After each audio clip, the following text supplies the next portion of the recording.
নমস্কার বন্ধুরা, আমি জয়রাজ খেল গল্প পরিবারে তোমাদের স্বাগত জানাই। তো সবাইকে আমার ভিউয়ার্সদের, আমার খেল গল্প পরিবারের সবাই যারা যুক্ত আছো তাদেরকে সবাইকে আমার খেল গল্প পরিবারের তরফ থেকে জানাই ৮০তম স্বাধীনতা দিবসের শুভেচ্ছা। সবাই খুব ভালো থাকো। আর আসি খেলার কথায়। চলছে ডুরান্ড কাপের গ্রুপ স্টেজের যে খেলা ছিল তা আমরা কাটিয়ে এসে কোয়ার্টার ফাইনালের খেলায় প্রবেশ করেছি। কোয়ার্টার ফাইনাল শুরু হতে চলেছে এবং প্রথম কোয়ার্টার ফাইনাল আজ আছে এসসি দিল্লি এবং রাংজাদিয়েদের সাথে, এবং দ্বিতীয় কোয়ার্টার ফাইনালে ইস্টবেঙ্গল, কলকাতার ইস্টবেঙ্গল মুখোমুখি হচ্ছে আর্মি রেডের সাথে। এরপর কালকে রয়েছে আরও দুটি খেলা। প্রথম খেলা মোহনবাগান এবং জামশেদপুর, এবং 4টের থেকে শুরু হবে, এবং দ্বিতীয় খেলা রয়েছে নর্থ ইস্ট ইউনাইটেড এবং লাজংয়ের।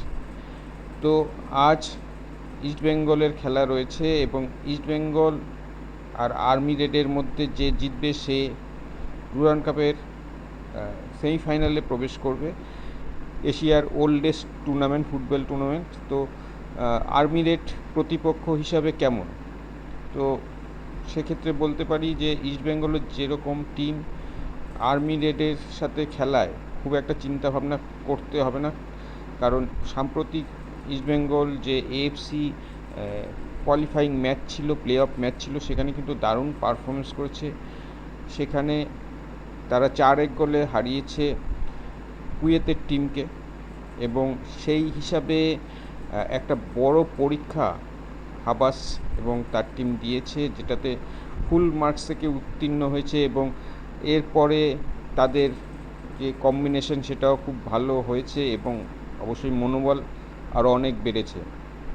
তো সেক্ষেত্রে আর্মি রেডের সাথে যে ইস্টবেঙ্গলের খেলা রয়েছে আজ, সেখানে ইস্টবেঙ্গল অনায়াসে জিতে যাবে, কারণ ধারে ভারে অনেকটাই এগিয়ে ইস্টবেঙ্গল, এটাই আশা করা যায়।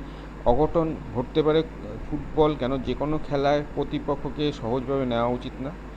তবে একজন রয়েছে হাবাস, সে একাই 100, এবং সেই ক্ষেত্রে তার সাম্প্রতিক পারফরমেন্স এবং টিমের যে প্লেয়ার তাদের কোয়ালিটি আর্মি রেডের সাথে যদি তুলনা করি অনেকটাই এগিয়ে।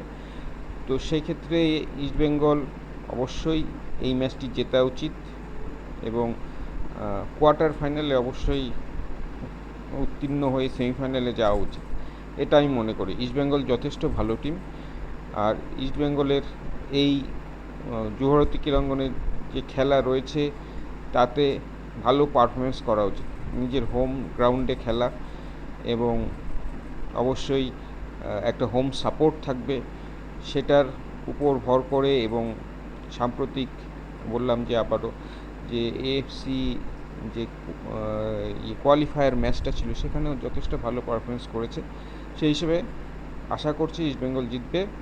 এবং একটা বিতর্ক চলছে যেটাতে মোহনবাগান থেকে বলা হয়েছে, অফিসিয়ালদের থেকে বলা হয়েছে যে আমরা গ্রুপ টপার হয়ে কি ভুল করলাম।